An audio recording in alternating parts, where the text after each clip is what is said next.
So it was the morning of April 16, 1968.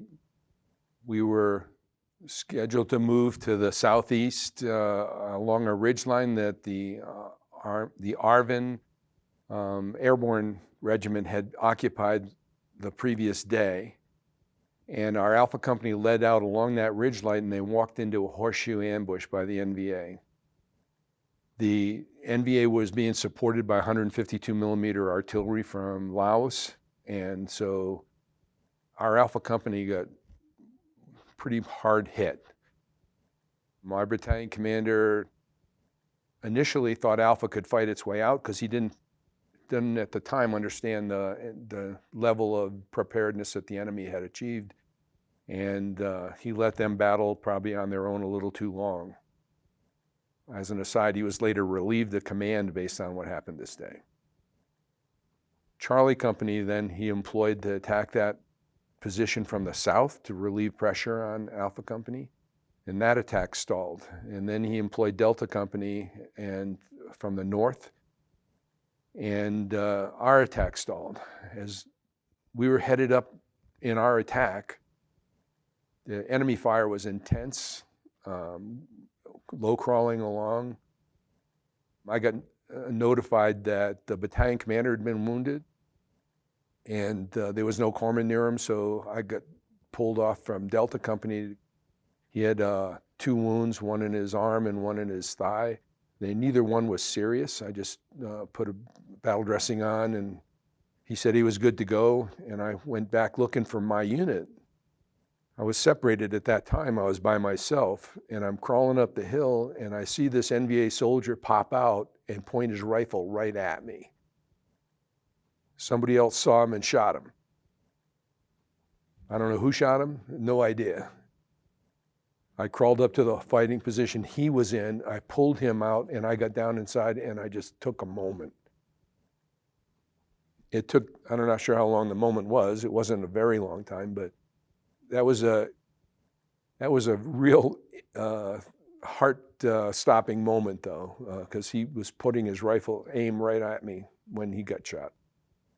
I left that hole, and I found my Delta Company headquarters group, and we're continuing to move up the hill on our bellies, and enemy fire is overhead, and I encountered the forward observer for the air support, and he'd been wounded. He had a sucking chest wound. So I pulled him into a bomb crater, and I bandaged him up, and I saw another Delta 19 Marine sergeant, I can't remember his name, but he jumped up and he started to run forward, and he got hit. So the FO's RTO said, "I'll go get him and bring him back." So he left the bomb crater, and he came back and dragged in the wounded sergeant. And just as I was going to treat him, I was squatting in the bomb crater. A hand grenade got tossed in by the bad guys. I'm assuming because if it had been an American hand grenade, it would have killed us all. And the grenade went off. I was knocked unconscious. I was wounded in several places in my right thigh. The FO radio telephone operator was killed. The sergeant that he went to get was also dead. But somehow the FO himself hadn't gotten any other injuries. I didn't realize I was hit at first, and I moved to go to check on the others, and I collapsed because of the injury to my leg. And I bandaged myself, and then I treated the FO, and I said, "I'm going to send you down to the battalion aid station for evacuation. Do you know where it is?" And he said, "No." And so I decided to drag him down there myself, and so I dragged him down the hill to where the battalion casualties were being collected. And there were so many wounded there that hadn't even been treated, that they had just dragged themselves there, that I stayed down in that area and continued treating wounded Marines until dark. So, this started like at dawn, and it went all day, this firefight, with enemy artillery and friendly artillery. And they sent helicopters in to do medevacs, and 2 were shot down by the enemy. And then, so they didn't send any more till after dark.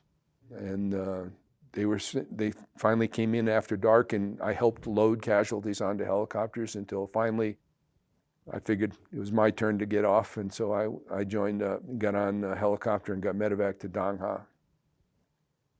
So, on that day, the 1st Battalion, 9th Marines had 55 killed in action, and 70 wounded, and 15 missing.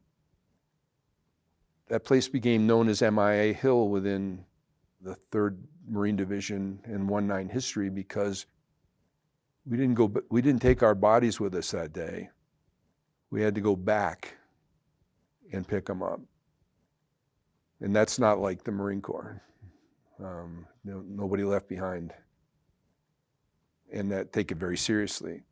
I was treated and recovered. It wasn't a serious wound. I still have 3 pieces of shrapnel in my left femur, but I went back to Delta Company after a couple of weeks in the rear, and immediately got into another firefight on April 29th at Cam Low. This is the one that I still have nightmares about, Rick, every now and then, because we got caught in the open, rice paddies, and every time I moved, people were shooting at me. And you're moving from one wounded Marine to the next, trying to do your job. In that particular battle, Delta Company lost 10 killed in action that day. It was a tough day. The next tough day for me in Vietnam was on Memorial Day that year. The battalion chaplain, we were at Cam Low, the battalion chaplain got, I can't remember the number, but he had like 150 pairs of boots that he put on the parade field. And then he read the names of everyone who'd been killed in action, and they played taps continuously throughout that whole ceremony on Memorial Day in 1968. And I wept uncontrollably throughout the whole thing. And even today, when I hear taps, it bothers me, and I get emotional over it. And that turned out to be my last act with Delta Company. I got orders to go to the 3rd Medical Battalion, and I spent the rest of my tour at the hospital level in Phu Bai, and then later at Quang Tri. You were relieved that you were going to a safer place, but you had a lot of guilt feelings about leaving your friends and your buddies behind in the unit. And that was amplified for me actually in mid-June of '68 when I was working triage in Phu Bai, and we had a bunch of our 19 Marines came in to the hospital and had to treat them and talk to them about what had happened to them. And they were in the A Shaw Valley. That was a fight that they were in the A Shaw Valley that I missed. And that was a tough day for me.